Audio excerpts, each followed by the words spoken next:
আজকের এই ঘটনাটা সব প্রবাসী ভাই বোনদের জীবনে একটা সতর্ক বার্তা হিসেবে কাজে দিবে। আজ দীর্ঘ 5 বছর পর আমার স্বামী বিদেশ থেকে ঘরে ফিরেছেন।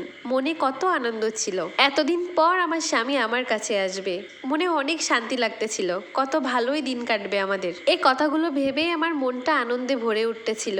মনে মনে ভাবলাম এবার বাড়িতে এলে একটা সন্তান নিবই। কিন্তু আমার স্বামী যে দেশে মৃত্যু নিয়ে আসবে সেটা আমি কখনো কল্পনাও করতে পারিনি। আমার স্বামী দেশে আসার পর তার জ্বর, মাথা ব্যথা সবসময় লেগেই থাকতো। সে কিছুই খেতে পারতো না, খেলেই বমি করে দিত।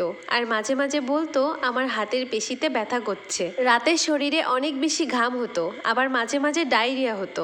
আমরা সবাই ভেবেছিলাম হয়তো এক দেশ থেকে আর এক দেশে এসেছে, এজন্য শুট করছে না, তাই ঘন ঘন অসুস্থ হয়ে পড়ছে। গ্রামের ছোট্ট ফার্মেসি থেকে সাধারণ ওষুধ কিনে খেত, কিন্তু তাতে কোনো কাজ হচ্ছিল না।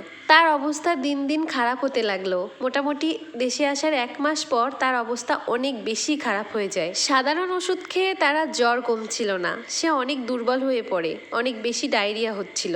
তার এমন অবস্থা দেখে আমরা আমাদের গ্রামের স্থানীয় একটা হাসপাতালে ভর্তি করে দেই। তার উপসর্গগুলো দেখার পর ডাক্তার তাকে বেশ কিছু টেস্ট করতে দেয়, কিন্তু এই টেস্টগুলো এই হাসপাতালে হবে না, তাই আমরা অন্য একটা বড় হাসপাতালে নিয়ে গেলাম। টেস্ট করার পর টেস্টের রিপোর্ট দেখে ডাক্তার যা বলল তা শোনার জন্য আমরা কেউই প্রস্তুত ছিলাম না। আমার স্বামী HIV ভাইরাসে আক্রান্ত। আমি যেহেতু তার স্ত্রী, তাই আমাকেও ডাক্তার কিছু টেস্ট করতে দিলেন। আমার টেস্টের রিপোর্ট বেরোনোর পরে সেটাও পজিটিভ এলো, আমিও HIV ভাইরাসে আক্রান্ত হয়েছি। আমার স্বামীর অবস্থাও তখন আরো অনেক বেশি খারাপ হতে থাকে। এই রোগের যেহেতু তেমন কোনো ওষুধ নেই, তাই আমাদের কয়েকটা সাধারণ ওষুধ দিয়ে সেখান থেকে বিদায় করে দেয়। কাঁদতে কাঁদতে তখন আমার অবস্থা আরো অনেক বেশি খারাপ হয়ে যাচ্ছিল। গ্রামের মানুষ যখন জানতে পেরেছিল যে আমরা দুইজনই HIV ভাইরাসে আক্রান্ত, তখন তারা নানান কথায় গ্রামে রটাতে থাকে। এমনকি আমাদের বাসাতে লোকজন আসা বন্ধ করে দেয়। দোকানে কিছু কিনতে গেলে দোকানের বাইরে থেকেই বের করে দেয়। এক পর্যায়ে আমাদের দুজনকে 1 ঘড়ি করে দেয়া হলো। একদিন আমি আমার স্বামীকে জিজ্ঞেস করলাম, তুমি তো এই রোগ বিদেশ থেকে নিয়ে এসেছো, সেখানে তুমি কি কি করেছো সব আমাকে খুলে বলো। সে আমাকে কাঁদতে কাঁদতে বলল বিদেশে থাকাকালীন সে নাকি মদের বারে যেত, সেখানে নাকি সামান্য কিছু টাকায় মেয়েরা সব চাহিদা পূরণ করে দিত। বন্ধুরাও খারাপ কাজ করতো, তাই আমি তখন নিজেকে সামলাতে না পেরে আমিও জড়িয়ে পড়ি। সামান্য কিছু টাকার বিনিময়ে আমি ওইসব মেয়েদের সাথে রাতের পর রাত কাটিয়েছি। এটাই ছিল আমার জীবনের সবচেয়ে বড় ভুল। আর এই পাপের শাস্তি যে আমি এভাবে পাবো তা আমি কখনো কল্পনা করিনি।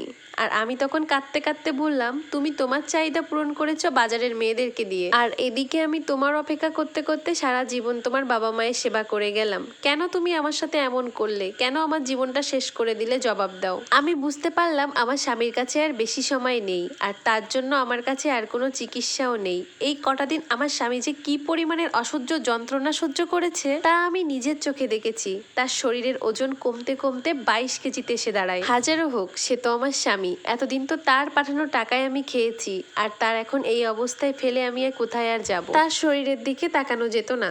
আজ 1 সপ্তাহ হয়েছে সে আর এই পৃথিবীতে নেই। তাকে দাহ করতে কেউ আসেনি, কয়েকজনকে টাকা দিয়ে তার দাহ করার কাজ সম্পন্ন করেছিলাম। আর এবার মনে হয় আমার পালা। আমার স্বামী যদি নিজেকে নিয়ন্ত্রণ করতে পারতো, তাহলে আজকের দিনটা আর আমাদেরকে দেখতে হতো না। হয়তোবা আমাদের একটা সুন্দর সংসার হতো, কোলে ফুটফুটে একটা বাচ্চাও আসতো।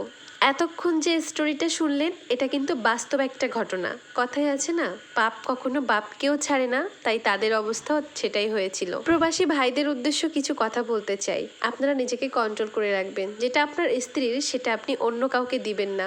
তাহলে একদিন হয়তো দেখবেন সেই পাপের শাস্তি এই ভাইটির মতো আপনাকে জীবন দিয়ে দিতে হবে।